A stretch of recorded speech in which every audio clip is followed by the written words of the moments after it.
The Alternative Dig Talk. Real issues, real talk.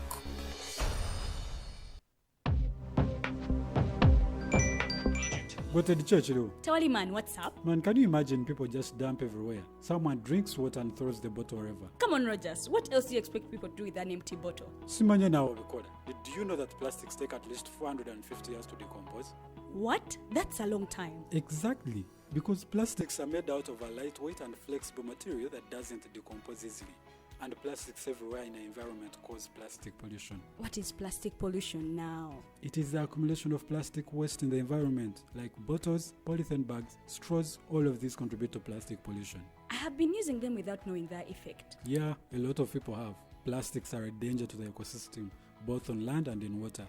So how can we overcome this problem? Is there something we can do? Oh yes, we can reduce by minimizing the use of plastics, reuse by repurposing them, or recycle by collecting and processing them into new products. Everyone wants to change the world, but no one wants to change themselves for the world. How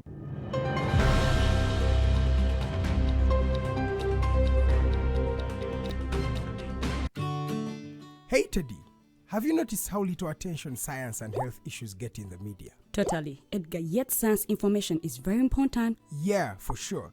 That's why the Health Journalists Network is here.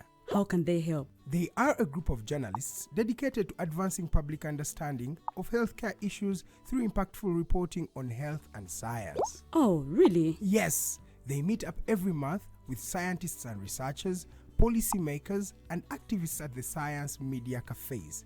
They then relay what they discuss to the public. Does that benefit us? Oh yes, very much so. This helps with health and science literacy for a healthy Ugandan society. Okay. I love getting informed about science and health issues. Health information makes all the difference between life and death. I'll look them up and engage them. That's great. They are based all over the country. Oh, okay. That's interesting, and they should be making real impact. They are empowering health communities through journalism. Journalists can save lives just like doctors.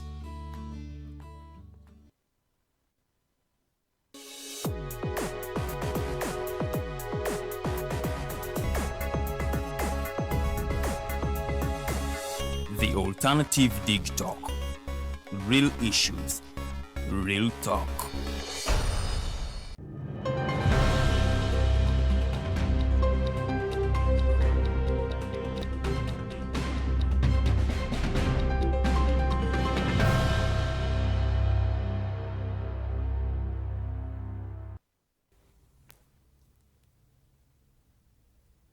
We are live from Digitalk House in Makinde. Ladies and gentlemen, welcome to this edition of the Mighty Drive Show. It's the 5th day of November. The year is 2024. America is going to the polls today, and as I speak right about now, over 90 million people have already cast their ballot to see who is going to be the next president of that particular country. And also, in other news, the Coffee Amendment Bill is going to be tabled for what is going to be the third reading and probably the last reading, that is tomorrow, Wednesday, the 6th of November. Then, in other news, we have the ex-bosses for the Kampala City Council Authority. They have been granted bail. We have that and much more in this edition of the Mighty Global News Updates. I welcome you to yet another insightful and engaging and thrilling conversation today morning. And of course, I want to thank you so much for always tuning in every Monday to Friday. We start at 8 up to 10 a.m. having a conversation with Uganda. And I always reiterate this, that we do not have these conversations to just find fault and ridicule people for the things they have done or what they have not done. But we have conversations as Digitalk TV to start a dialogue, to start an interesting conversation that is going to foster decisions that will make this country a better place, not only for us who are in this dispensation as we speak, but also to the millions of Ugandans that are yet to come, the generation for the future. So every time we have these conversations, we hope that you can have something or two that you'll be able to learn and you'll be informed at the end of the day. Today, before I delve into the conversation of the news, we are going to be having a police constable. He is called PC Semaganda Henry. Semaganda Henry is the community liaison officer for the fire brigade, Uganda Fire Brigade. And we're going to be having a conversation about, these increasing fires and how safe are we in our communities. We shall look at various things, starting off from, the cases of fire outbreaks in schools. They have been rampant these days. What has been causing this, but also how best can you as an individual, as an entity, as an organization be able to prepare for fire in case fire broke out any of these days. So we shall be having a conversation there. Feel free to send in your messages and questions through our social media platforms. We are at Digitalk TV, but also at The Alternative Uganda. We stream on either platform, that is on Facebook, but also on YouTube. So feel free to be able to engage yourself through any conversation right there. And it's not only the Mighty Drive that is always on this particular platform. We have various shows for you, and you can be able to watch them anytime, anywhere, because we stream at the comfort of your phone, at the comfort of your tablet, at the comfort of your space, because we believe the country or the future is digital. So why don't we start there? And so in case you want to watch various shows, we have the Mighty Drive, this particular show that happens every Monday to Friday. We start at 8 to 10 a.m. But we also have the Hotline show. This happens on Monday. We start at exactly 7 p.m. up to 9 p.m. It's always a conversation in English, but we're always talking about politics and business in that particular regard. We also have the Interface, that is by retired Colonel Dr. Kiza Besige. We get to host him every Friday, starting from midday to 2 p.m. And we always ask him pertinent questions on some of the current affairs and issues that are happening in the country. Then also we have the Snap Talk show by a lady called Teddy Tenjo Nabukeda. It happens every Saturday starting at 6 p.m. Not forgetting the Voltage show by Omombeja Luwe de Lilian. It happens every Thursday starting from 7 to 9 p.m. It's a conversation that is strictly in Uganda, and of course it's always politically inclined. There are many shows, the Afro-Caribbean Link, Twins at the Bar, and the Health Hub. All these shows, you can be able to catch them, and of course in the future we plan to bring more shows for you so that you can be able to have a variety and choose the better or the best experience for yourself. Then I also know people who want to advertise with us. Feel free. We are here to advertise your product, any product, as long as it is legal in nature. You can be able to reach us out here and get space, book space, so that we can be able to promote your product for you.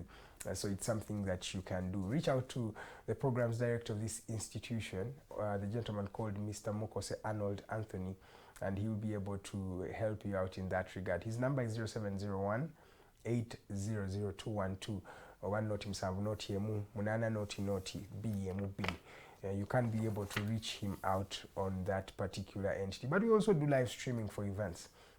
You have a conference, you have a wedding, you have anything that you want to be live streamed for you, we can do that. We have all the necessary equipment and gadget to serve you. If you want videography, if you just want photography for your event, if you want us to organize your event, we can be able to do everything right here at Digitalk TV. So feel free to reach us out on our social media platforms. We shall be able to get back to you very promptly. Then at just 10 minutes past the top of the hour, allow me just delve into some of the conversations that are happening in the country. We started off on a note as the United States of America is going down to the polls. This particular country has been going down to the polls for the last 200 years. They have been actually having elections. If you can count from the year, I think around 1845 up to 2024, that's more than 100 years of elections, of democracy. So they're going down to the polls. And of course, two candidates are still head on. That is Donald John Trump, a gentleman who was once president of that particular country from the year 2016 to the year 2020. A very memorable time for many people, as we are able to watch history. After Barack Obama came through, Donald Trump was able to take the steering wheel. Then we also have another lady. She is Kamala Harris. I don't know why Donald Trump is, should I call him lucky or fortunate, or should I say unlucky? That every time he is, racing against ladies. The first was Hillary Clinton, you remember, and of course now it is Kamala Harris, the lady who is from an Indian descent but also has a bit of an African strain right there. So Kamala Harris has been the vice president and still is the vice president of Joe Biden and the United States of America as we speak right now. And that contention is between these two people. And as we speak right now, over 90 million Americans have already cast their ballot or their vote. And of course, we are going to be expecting to hear more as the results come in. We shall be seeing who exactly is in the steering wheel to be able to replace Joe Biden. If you're just joining us, I told you yesterday about some of the issues that are very critical in this particular vote or election period. They are looking at mainly the issue of abortion rights. Some people are pro-abortion and others are not for abortion. They are looking at issues like economic situation right about now. Things are very, very expensive in America. The cost of living is very, very tedious a task. So they also be looking at that particular concern. Then the issue of immigrants, illegal immigrants, and of course this has always been an issue that has always been recurring in the presidential elections of the Americans. They want to, emphasize more on the issue of, dealing with a lot of illegal immigrants. America has over 6 million illegal immigrants who live in that particular country. So it is very, very pertinent when you talk about this particular issue. Then also, lastly, definitely not least, is the issue of the Palestine and Israel conflict. This conflict has been there for a while, and from last year, the 7th of October, we saw a war break out. And as we speak right now, the Israelites have lost over 900 soldiers in that particular campaign. But also Gaza or the Palestinians have lost more than 41,000 people. That is something that is not very, very pleasing to see. So these issues are going to mainly shape how the Americans are going to be voting. But according to some of the many opinion polls, Donald Trump has been leading steadily from a time when Kamala Harris was on top or was, moving forward and was leading the presidential race a few days ago. But Donald Trump has been coming and catching up slowly by slowly. And of course, there are some swing states that are going to be decisive, especially in this particular election. Remember, the Americans have many, many states, over 50 states. And these states, all of them, sometimes they're what we call the blue states, but also they are the red states. The blue states are these states that are predominantly voting for the Democrats. Now, when you look at, for example, a state like California, everybody knows that that is a DP stronghold. So it's going to be very difficult for it to be taken by the Republicans. Over history, states like that, California, blue states. Then we also have the red states, mostly the southern states. States like Alabama, states like North Carolina, states like that are very, very red in nature. So they are traditional, they are conservative, and they are mostly and all of the time taken in by the Republicans. Now we have a few swing states that are going to be defining who is going to be taking the lead. Remember, I'm going to tell you that Americans do not do what we call the popular vote, like what is done here, where each Ugandan goes and votes and each vote is counted to determine who is the winner. In America, yes, the popular vote is there, but after what you call the popular vote, where everybody has voted, they will go and two representatives from that particular state will represent and vote again in what they call the Electoral College.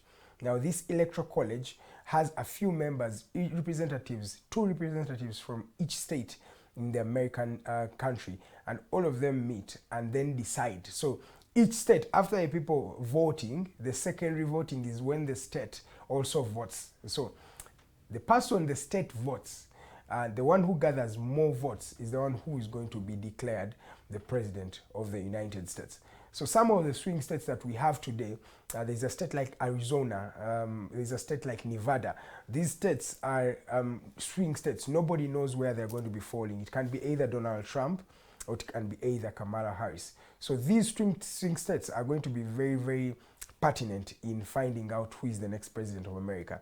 If you also remember in the last election of Donald Trump and Hillary Clinton, Hillary was able to win the majority vote. The one man, one vote was won by her. But when it reached the electoral college, she was kicked out, for lack of a better word, by the electoral college after they all voted for Donald Trump. So how is it going to be, and how is it going to play out? History is being written, and we are very, very glad to watch it as it unfolds. And we'll be giving you more information right here on Digitalk TV to tell you what is happening in that part of the world. But as we speak, the election is underway in the United States of America. Many states have already started to vote as we speak right now. Remember, some states have different laws in regards to voting. Some states can vote up to 1 a.m. Some states are mandated to vote up to 5 p.m. So every state has its own way that has been tailored, especially when it comes to the voting in that particular regard. You're still watching Digitalk TV. My name is Edgar Mathew Karuhanga, and we're streaming live. That is on the Alternative Uganda, but also on Digitalk TV, on Facebook, but also on YouTube. Yesterday, former KCCA bosses were able to be given, were granted bail of 5 million cash, and of course 100 million for their, for their sureties, and but it's a non-cash bail in that regard. So these people, remember, were charged with a couple of cases following the incident that happened in Kitezi, where more than 16 people lost their lives. In fact, more than that. The families, even more than 20 people lost their lives in that particular regard. So after that, these people were criminally liable for some of the issues there, not being unserious, and of course causing the death of various people. So they were charged as we speak now, but they were granted bail yesterday, and of course each of them was mandated to pay 5 million shillings, starting from Dorothy Chisaka, who's the executive director, Luyimbazi, and the colleague. So we can say for certain that they will be out, and they will be speaking or defending themselves from these charges, at least, and not from prison, but from the comfort of their houses. And of course, this is something that we always see, and many people always ask about the slow arm of justice. How slow is it, especially in Uganda, where every time people are given bail, there is a way that case will silence, will fizzle out of the news, and it will be normal, and it will be back to business as usual. This is something that we see.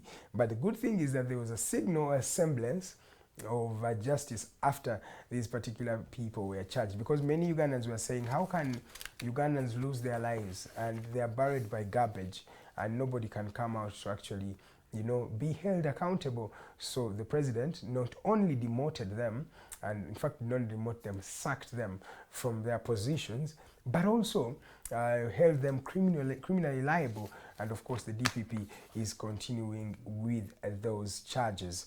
Unfortunately, we saw some images of Dorothy Kisaka in the dock, and it was not something that is smileable. It was really, really sad in that regard. Remember, today morning we're going to be joined by a police constable, Semaganda Henry, and we're going to be talking about issues of fire in the country. How best can you protect yourself from fire outbreaks in Uganda, but also in other parts? Then let's continue. There is a developing story.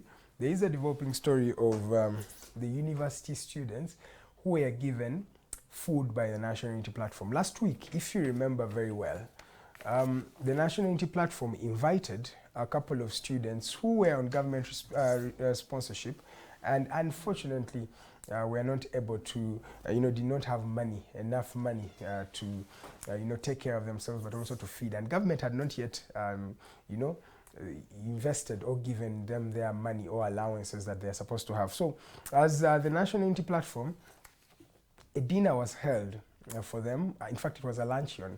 It was held for them at the NUP office premises in Makerere Kavule, and many of these young people were fed, and they had to talk about the issues that are affecting them. Now, there is an unfortunate incident. Some of the students are coming out to assert or claim that the food that was given to them was spoiled or out of date. Now, many of them have even pointed out a gentleman called Akileo Kivumbi, who is part of the security team of Kyagulanyi, who they say was someone who was responsible of giving out food, but also accepted, according to one of the students, that the food was not really of good quality. Many of these students continue to say that whereas it is a very good idea for them to receive, this particular support, they say it would have been better. At least they would have been given food that is decent. I want to just confirm right here with you that we do not have evidence to confirm the claims that have been made by some of these students. But what we have evidence about is that some of these students have made these claims to have received food that is spoiled from the National Unity Platform. And of course, we will hear from the National Unity Platform. They've not yet come out to speak against these allegations or these claims, so we shall be listening in from them to find out what exactly really transpired there. Is this a political issue, or is it actually a reality that these people were given outdated food? It reminds me of the time during COVID-19 where Ugandans were given food from the government, but they also complained about this food, that the food was not of good quality. And gentlemen and ladies, sometimes in Uganda they say, "Emmere mbite rumyanjala." By the time you feel the food is not that good, I think you're not that hungry yet. Because if you're really hungry, any food is food. Good or bad, food is food. But who am I to say that? That is what the National Unity Platform students, government students, were able to claim. Then we conclude, maybe lastly, about the Coffee Amendment Bill that is going to be tabled tomorrow in Parliament. This particular bill is going to be tabled for the third reading, beg your pardon, and this particular entity, or this particular bill, seeks to dissolve the Uganda Commercial Development Authority, Coffee Development Authority, and merge its functions and roles to the Ministry of Agriculture. Many of the people have refused this particular bill, and many legislators continue to speak against it. But will they win? Because at the end of the day in Parliament, it's always a conversation of numbers. We shall be asking ourselves that and much more as we follow this conversation. It's 24 minutes past the top of the hour. My name is Edgar Mathew Karuhanga. We've come to the end of this conversation. Please do send us your remarks and feedback through our social media platforms at The Alternative Uganda, but also at Digitalk TV. It's now time we take a break. When we come back, we start on the issues fire. Everything you want to know about fire. I'm going to be having the community liaison officer for the Uganda Police Fire Brigade. We're going to be talking about that and much more in this edition of The Mighty Drive. My name is Edgar Mathew Karuhanga. We take a break now.